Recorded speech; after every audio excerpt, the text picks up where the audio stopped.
Imagine stepping outside and seeing your prized motorcycle hooked to a tow truck, ordered by someone who has zero authority over your private spot. Sounds infuriating, right? Well, that's exactly what happened to me. But what she didn't expect was a dose of instant karma. I'm Ethan Parker, and today I'm sharing the story of how one brazen neighbor tried to tow my bike from my legally owned parking spot, only to discover the hard way that meddling with someone else's property can come back to haunt you. It all began on a warm weekend morning. I was gearing up to take my motorcycle out for a spin when I noticed a tow truck quietly rolling into my apartment complex. Moments later, I saw my bike's front tire lifted off the ground. Confused and outraged, I confronted the driver, who claimed he was just following orders from a resident who insisted my bike was parked illegally. The thing is, I own that spot. It's deeded, not even regulated by the HOA. Sure enough, the tow truck driver pointed to a woman I'd seen around but never spoken to. She had this smug look on her face, fully convinced she was about to rid the lot of an eyesore or nuisance. Little did she know, she was about to tangle with more than just a furious biker. She was about to face the consequences of her own rash actions. Curious how a simple parking dispute ended with an epic twist of karma. Stay tuned, because you won't believe how quickly her scheme backfired, and how the entire neighborhood discovered the extent of her entitlement. Let's dive in. In my apartment complex, each unit has one deeded parking space. Mine happens to be right by the main entrance, a convenient spot that's perfect for my motorcycle, especially since I like to keep an eye on it. For months, I parked my bike there without any drama.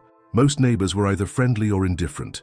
Some even stopped to admire the bike, asking about its specs. Then, a few weeks ago, I noticed this woman, let's call her Karen, eyeing my spot every time she walked by. She never said anything directly, but I'd catch her glaring at my motorcycle as though it were a personal affront.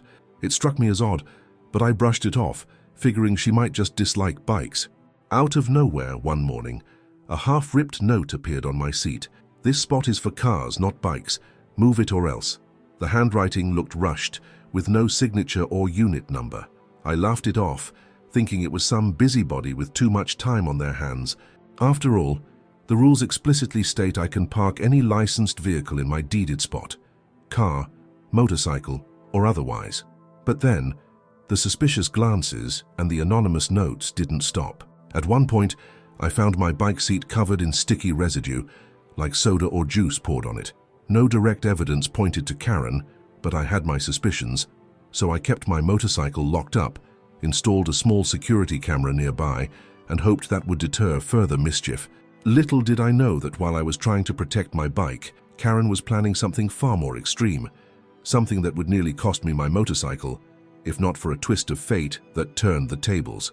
Fast forward to the morning of the attempted tow. I stepped outside, expecting to gear up for a relaxing ride, and instead found a tow truck hooking up my bike. My heart raced with anger as I rushed toward the driver. He glanced nervously between me and the woman who'd summoned him. Karen, standing off to the side, arms folded, a triumphant smirk dancing on her lips.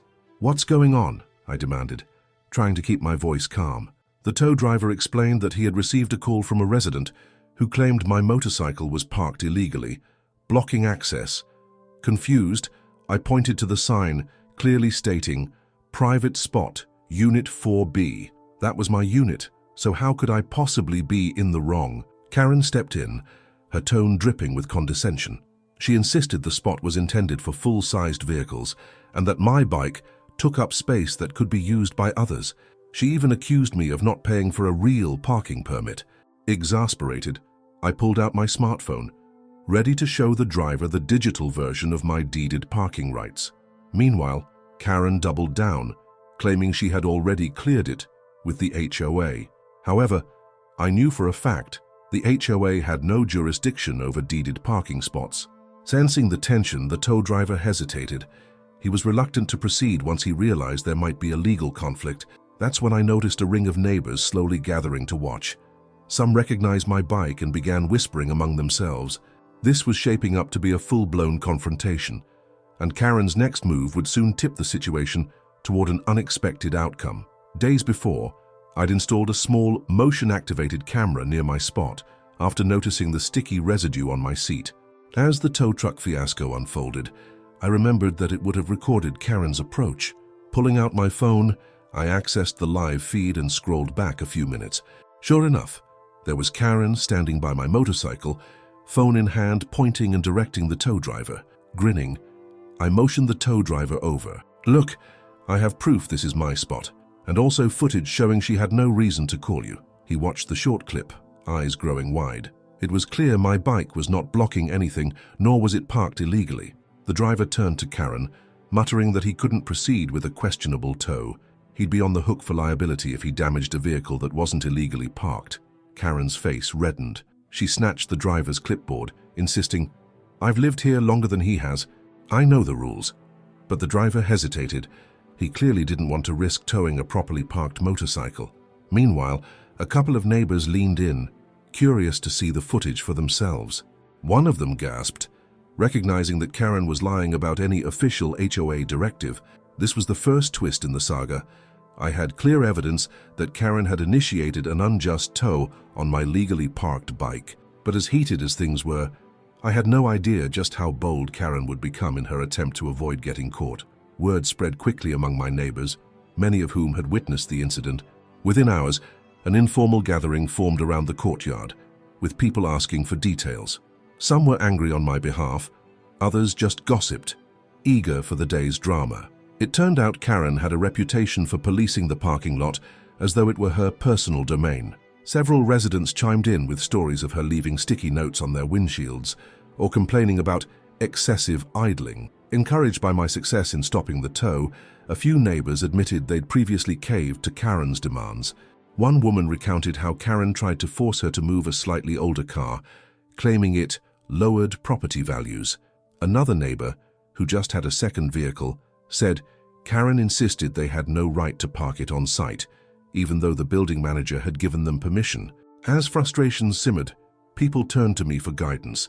"How'd you get her to back off?" they asked. I explained about the deeded space and the video evidence. Some discussed banding together to confront Karen or, at the very least, push for a formal conversation with the building management. Meanwhile, Karen had retreated. People spotted her peering from her window, phone in hand, presumably sending angry messages to someone. The tension felt electric, like the entire complex was bracing for a bigger confrontation.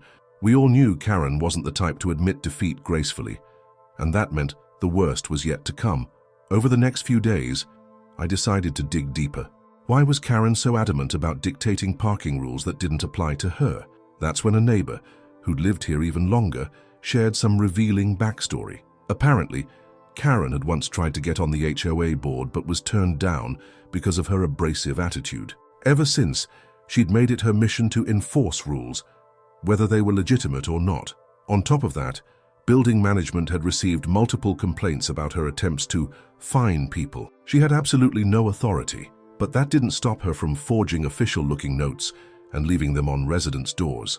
Some neighbors had even paid these bogus fines to avoid conflict, only to realize too late that the money went directly to Karen. Alarmed, I decided to check with the building manager about my motorcycle situation.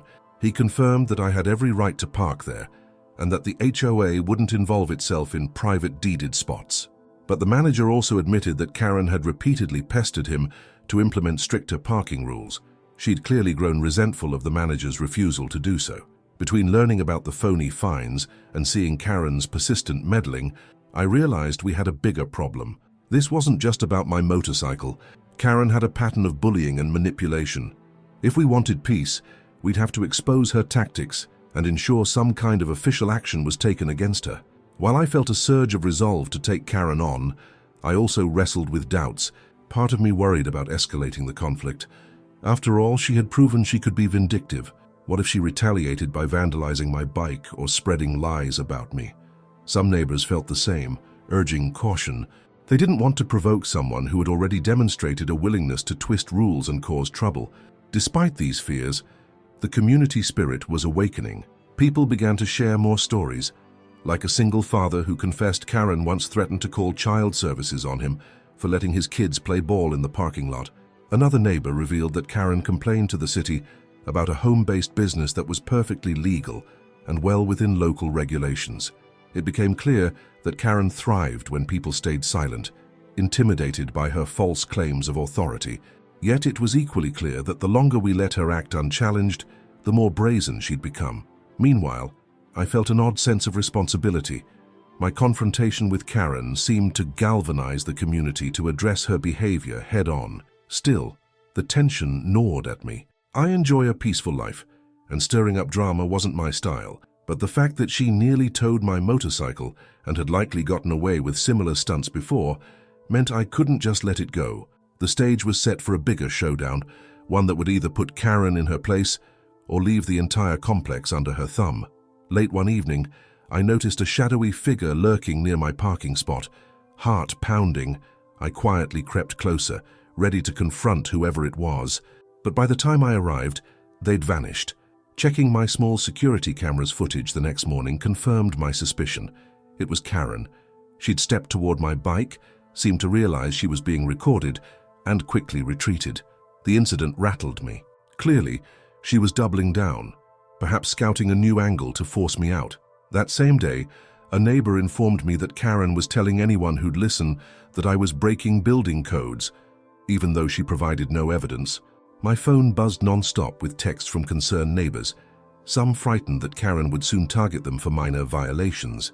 Meanwhile, rumors swirled that she was plotting a complaint to the local police about excessive engine noise from my motorcycle. Although she had no real grounds, my bike wasn't even that loud. It showed her willingness to escalate. The sense of unease in the complex grew.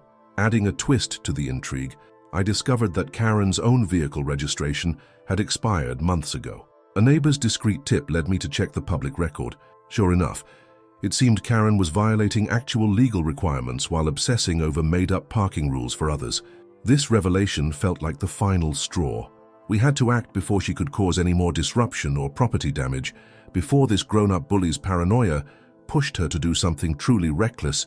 Determined to protect our community from Karen's antics, I organized a small meeting with several frustrated neighbors. Over coffee in my living room, we laid out a plan. First, we'd compile every piece of evidence we had: security footage, false tickets, testimonies about her intimidation.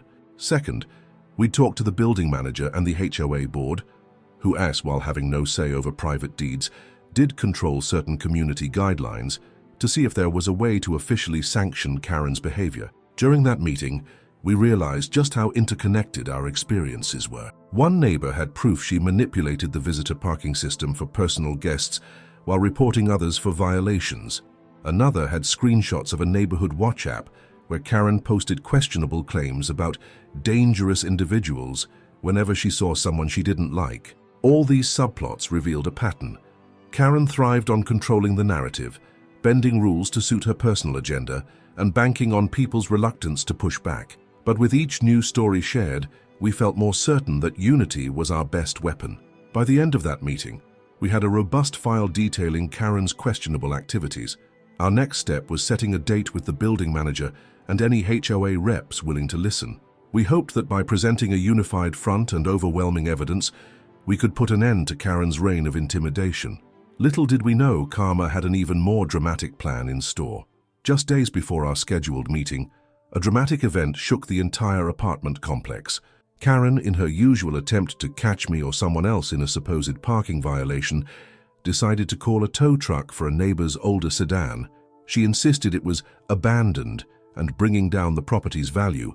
Despite the car being fully registered and regularly driven, the tow truck arrived, ready to remove the vehicle. However, the neighbor in question returned home at that exact moment, grocery bags in hand, only to find his car halfway on the tow hook. Chaos erupted. Shouting ensued as he demanded proof that Karen had any authority to tow his lawfully parked car, but the real bombshell dropped when the building manager happened upon the scene. He recognized the neighbor as a resident in good standing and questioned the tow truck operator. As Karen tried to assert her fabricated power, the manager calmly but firmly told the operator to stand down. Furious, Karen lashed out at the manager, claiming he was overstepping his authority. That's when the manager reminded Karen that she held no official position and that repeated false towing attempts could constitute harassment. Right there, in front of onlooking residents, Karen's face drained of color. She'd been caught red-handed abusing a system meant for legitimately illegally parked cars. This meltdown set the stage for our final confrontation, as it became clear to everyone that Karen's behavior wasn't just petty, it was actively harming residents. The following evening, a community meeting was called in the building's lounge, a rare occurrence that signaled just how fed up everyone was. Neighbors filled every seat, anxious for resolution. Karen arrived last, posture rigid, arms crossed. The air crackled with tension. Once the manager opened the floor, a line formed to speak. Person after person recounted Karen's harassment, bogus notes, attempted tows, intimidation. Each story sharpened the spotlight on her misuse of authority. Karen tried to interject, insisting she was only enforcing community standards, but the manager cut her off, pointing out that no such standards authorized her actions. I stepped up with my security footage and documents. I calmly explained how Karen nearly towed my motorcycle and repeatedly trespassed near my spot. The hush in the room was deafening as I revealed evidence that she'd lied about having HOA backing. At that Karen attempted to shout me down, claiming, "You're all targeting me." But it was too late. The wave of complaints was unstoppable. Finally, the manager announced that Karen would receive a formal warning for harassment and unauthorized towing attempts. If she persisted, she could face legal action or an eviction process, depending on the terms of her lease or ownership. Rage flickered in her eyes. She opened her mouth to protest further, but the crowd's exasperation left her speechless. She stormed out, slamming the lounge door behind her. The confrontation had exposed Karen to the entire community. Despite Karen's explosive exit, rumors circulated that she intended to get even. Some neighbors worried she'd lash out by vandalizing property or making false police reports. The tension thickened. Watchers were posted near the parking lot at night, and a few residents installed additional security cameras. We all knew a final showdown was looming. Simultaneously, the building manager began drafting official notices to reaffirm the rules. Only the manager or authorized security personnel could call for towing, and deeded parking spots were strictly under the owner's control. This policy statement was designed to strip Karen of any perceived authority she'd been clinging to. In the days that followed, Karen was uncharacteristically quiet. She avoided eye contact, no longer patrolled the lot, and kept her blinds drawn. But the sense of unease remained. We braced for one last act of defiance from the woman who had spent months bullying her neighbors. Then, a neighbor reported seeing a tow truck near Karen's own car, a license plate well past its renewal date. Could this be karma coming around full circle? We laughed it off as speculation. But deep down, we sensed the universe might finally dole out a fitting consequence for Karen's relentless interference. All that remained was to see if she'd accept her fate or try one more desperate move, pushing her luck until it ultimately ran out. The final act of karma arrived on a crisp morning. Karen woke to find a tow truck hooking up her vehicle, the same one with expired registration. Hysterical, she ran outside in her bathrobe, screaming that this was some form of retaliation. But the driver was simply doing his job. The building's manager, fed up with her disregard for actual rules, had coordinated with local authorities who discovered her car was illegally registered. Neighbors spilled out of their apartments, drawn by the commotion. Some watched silently, others wore grim smiles of vindication. Karen demanded the tow driver release her car immediately. He refused. His instructions were clear. Unregistered vehicles parked on private property were subject to towing. She turned on the manager, accusing him of orchestrating a witch hunt. Calmly, he explained that she'd had multiple warnings about updating her registration, and her plates were well beyond the grace period. The crowd murmur turned to open commentary. Several people whispered, "She did this to herself." Realizing she had no ground to stand on, Karen resorted to begging, offering to pay any fine on the spot. But it was too late. The system she once exploited had come back to bite her. The tow truck rumbled away, her car in tow, leaving Karen shaking with outrage. That moment felt like cosmic justice. She'd nearly gotten my motorcycle unfairly impounded, harassed neighbors under false pretenses, and twisted rules to serve her own agenda. Yet in the end, it was her own negligence, the expired registration, that triggered the ultimate comeuppance. With her beloved car gone and her reputation in tatters, Karen finally tasted the consequences of her misplaced vendetta. In the aftermath of that morning's spectacle, the entire apartment complex breathed a collective sigh of relief. Karen was still around, but she retreated into near isolation. Gone were her random notes, false citations, and attempts to tow legally parked vehicles. Neighbors remarked on how peaceful the parking lot felt without her constant scrutiny. My motorcycle remained safely in its rightful spot. No more vandalism, no more threats of towing. A few weeks later, I upgraded to a more advanced security camera, just in case. But ironically, I never again caught sight of Karen messing with anyone's vehicle. Word was that she'd paid a hefty fee to retrieve her own car from the impound and had to deal with the DMV over her expired registration. With Karen's meddling curtailed, the community began to normalize. People felt more at ease. Some even started using their designated spots more confidently, free from the worry of a sudden confrontation. It became a kind of unspoken moral. If you choose to bully others over petty parking rules, make sure you're not violating any laws yourself. Reflecting on the whole ordeal, I realized how one person's misplaced sense of authority can wreak havoc. But when a neighborhood bands together, armed with facts and solidarity, even the most persistent bully can be disarmed. Karen's downfall was a prime example of karma in action. She tried to tow my motorcycle from my private space and ultimately ended up watching her own car get carted away instead. If you enjoyed this story of well-deserved karma, hit the like button, subscribe for more tales of neighborhood drama, and leave a comment sharing your experiences with overbearing neighbors. Let's keep shining a light on these wild situations, because sometimes justice really does come full circle.